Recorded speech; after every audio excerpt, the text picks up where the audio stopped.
ผักไร่ผักแซ่เลยพี่น้องอยู่ใส่FCคอยผักไร่ผักแซ่แล้วขอคนละไร่2 ไร่พี่น้องเลยขอคนละ1 ไร่ 1 แซ่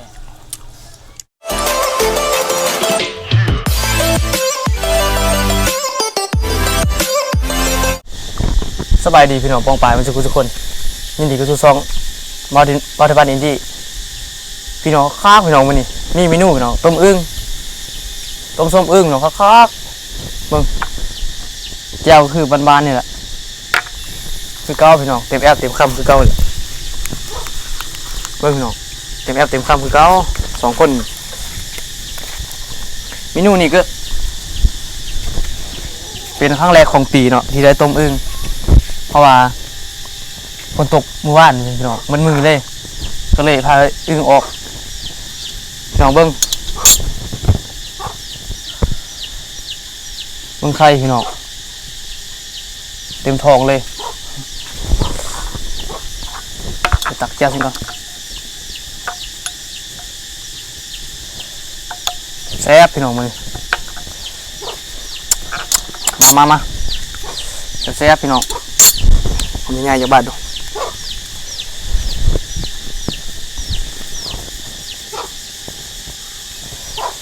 สับไฟก็ไม่มีอย่างคือเก่าละแซ่บ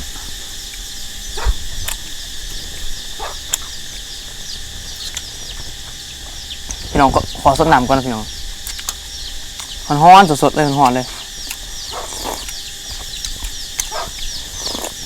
ลืมบอกมีตำมะฮงนี่นำมีตำห้องน้ำพี่น้องเลยผักกาดมันก็มีที่ซ้ำนี่แหละพี่น้องน้อยเดียว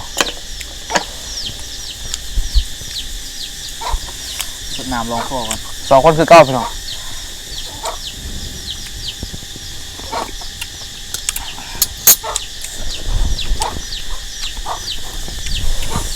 มา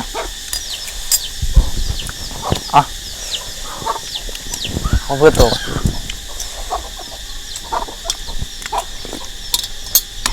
พี่น้องบ้างไหมใครเต็มท้องเลยพี่น้องจานห้องเนี่ยพี่น้องโอ้ยฮอน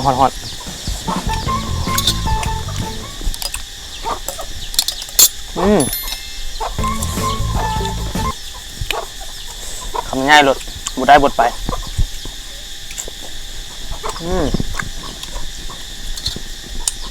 ไข่เน้นๆเลย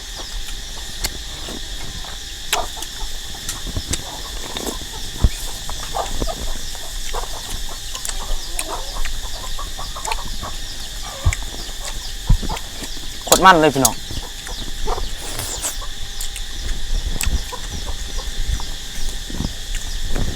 พี่น้องเบิ้งไข่เต็มท้องเลย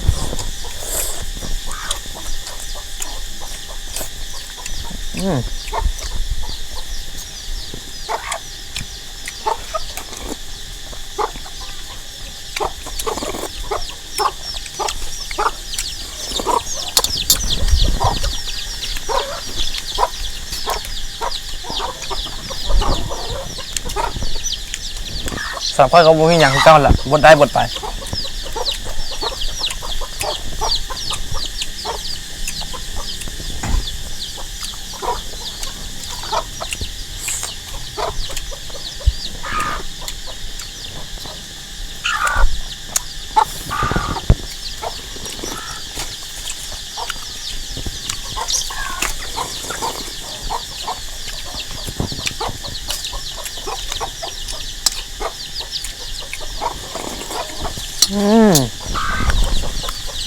สะใจพี่น้อง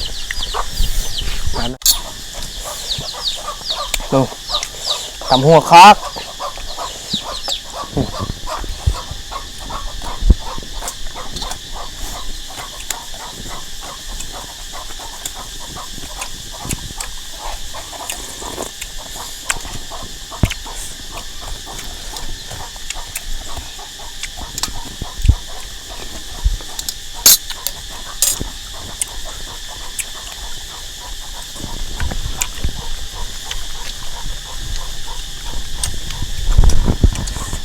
บุ้งว่าพี่น้องจะได้บุ้งว่าพี่น้องจะเคยกินบุ้งเลยตัวเอง บางคนอาจจะไม่เคยกินก็มี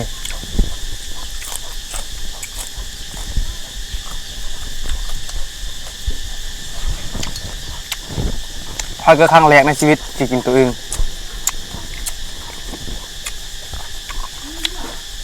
ถ้ากินเธอเดียวนี่แหละพี่น้อง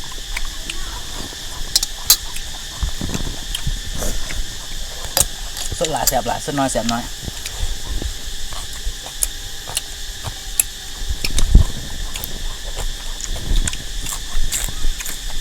เนี่ยหมอไข่ข้างไข่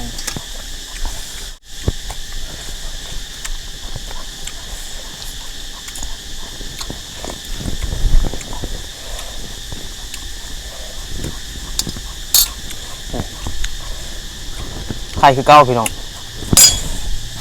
หมดได้หมดไป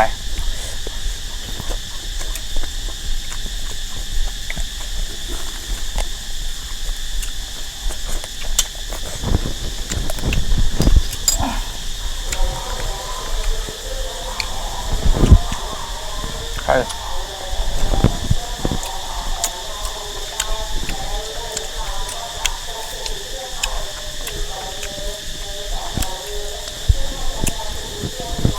แซ่บ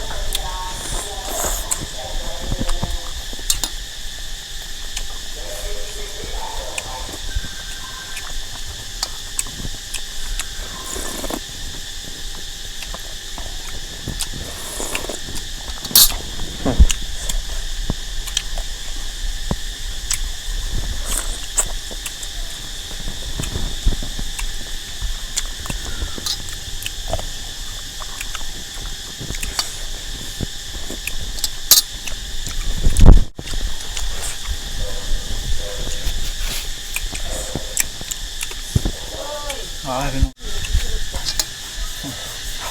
จับก่อน โอ้จะไปขี้เส้ยขี้แล้วเนาะไว้ขี้ตัวก็ไม่เป็นขี้จะประมาณบางเรื่อง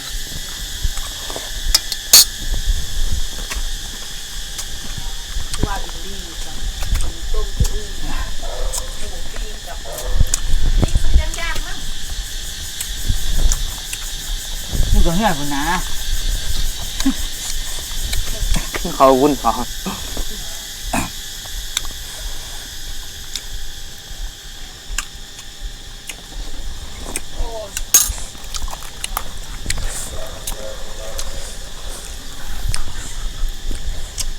มาข้าวพี่น้องวันนี้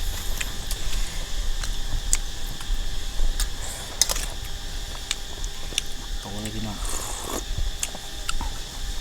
โอ้ยสลายเลยพี่น้อง พอยกระบุงว่าตัวอึ่งมันจีแซ่บสัง เพิ่มพี่น้อง ย่ำหักบาแซ่บพี่น้องครั้งแรกที่กินอึ่ง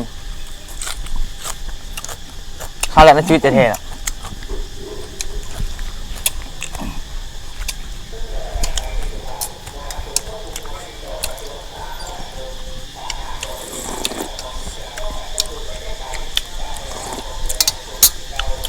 บ้ากินภาพมันก็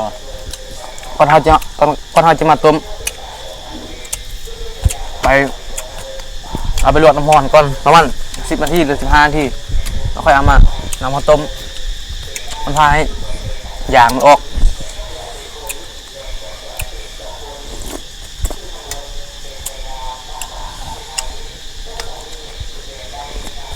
จ้อม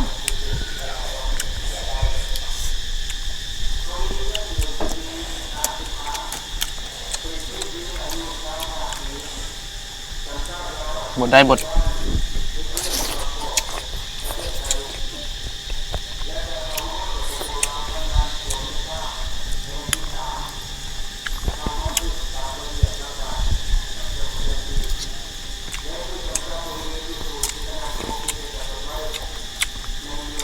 อันนี้เสียงอย่างก็ขอโทษขออภัยเนี่ยพี่น้องเพราะว่า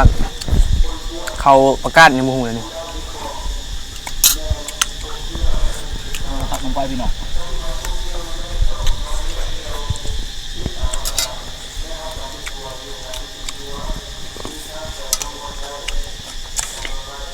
ผักบ่ หมดที่เราเลย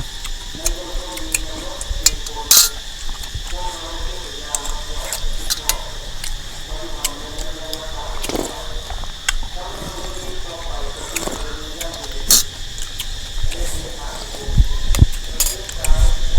มันก็มันพี่น้องนัวก็นัว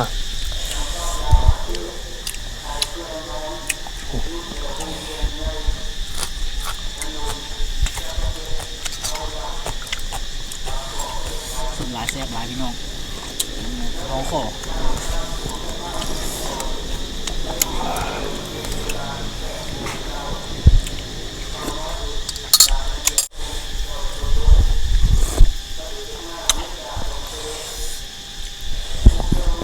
พี่น้อง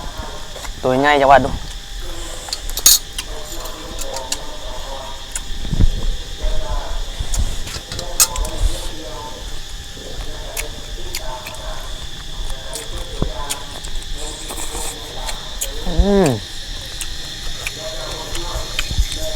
แล้วก็กรอบนึงน่ะ ไว้คำเดียว ซ่า นุ่ม มันก็ข้าวอยู่พี่น้องข้าวเดียวหมดมึงน้อง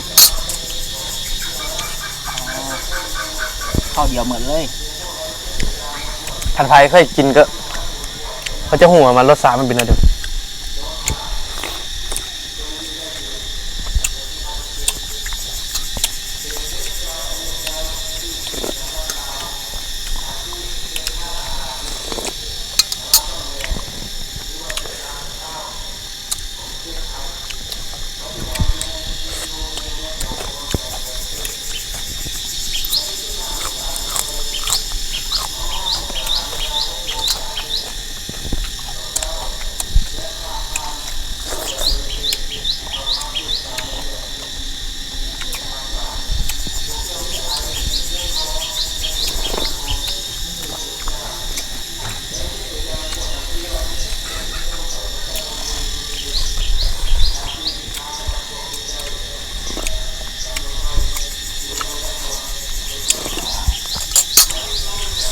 มันนัวข้างพี่น้อง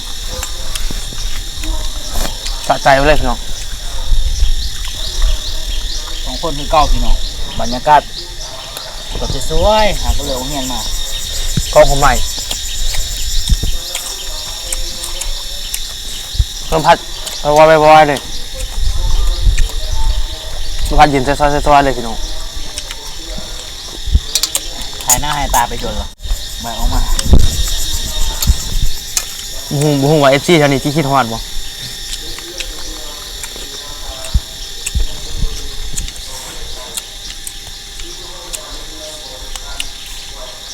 บอกลาบอกว่าจัดส้มอึ้งมาสั่นจัดให้เลย ต้มเองกินเองแหละพี่น้องแป๊บ ไปกล้ามาเมื่อคืนนี่เนาะ ค่อนข้างหายากเลยพี่น้องตัวอึ้ง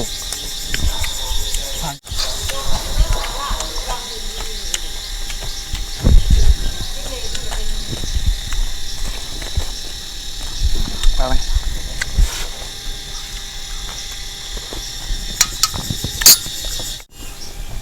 เอากินน้ำก่อนพี่น้อง นี่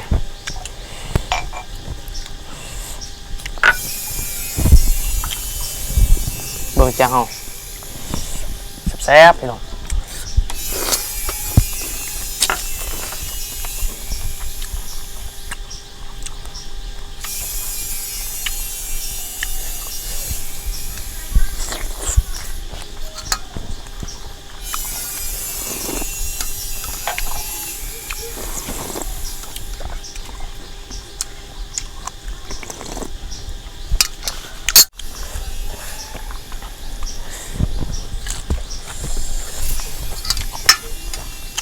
ข้าวพี่น้องตกเข้าไปหน่อยสดๆเลย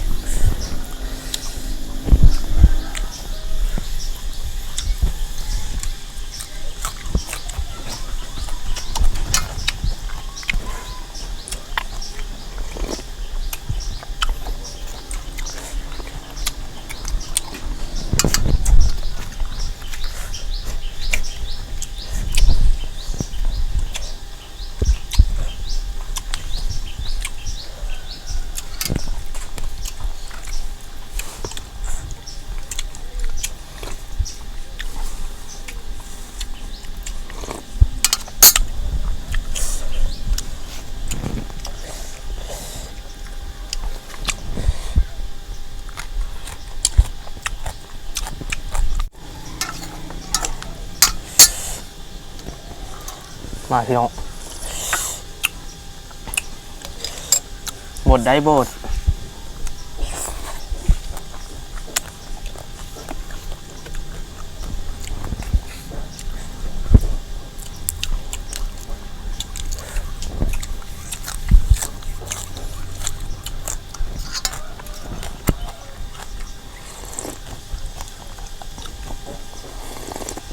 ข้าวพี่น้องไงเลย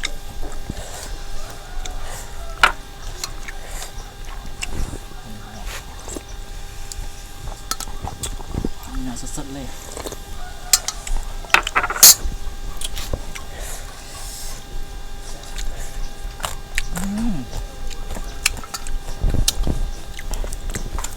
อยู่ซ้าย FC คอยนะ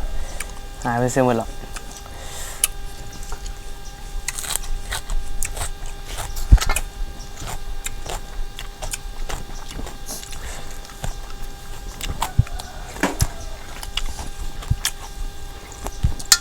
พักไล่พักแซ่เลยพี่น้องอยู่ซ้าย FC คอยพักไล่พักแซ่แล้วขอคนละไล่2ไล่พี่น้องเลย ขอคนละ1 ไลค์ 1 แสน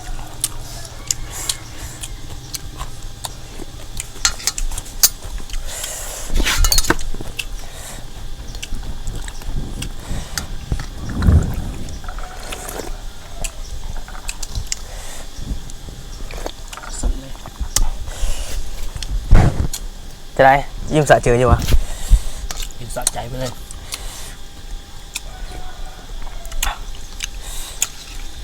ได้ใจพี่น้องสดน้ำไม่ได้ใจ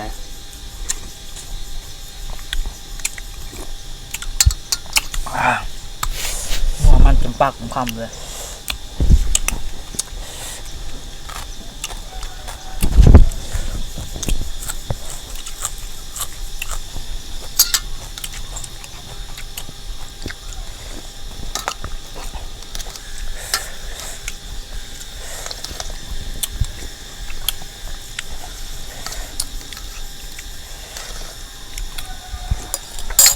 ขอหลังดู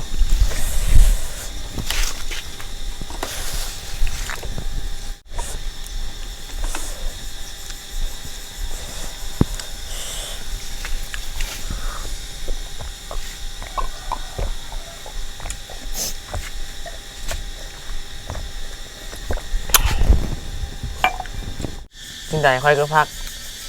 กดไลค์กดแชร์แล้วก็ดิ่งเพื่อแจ้งเตือนคลิปต่อๆไปของพวกค่อย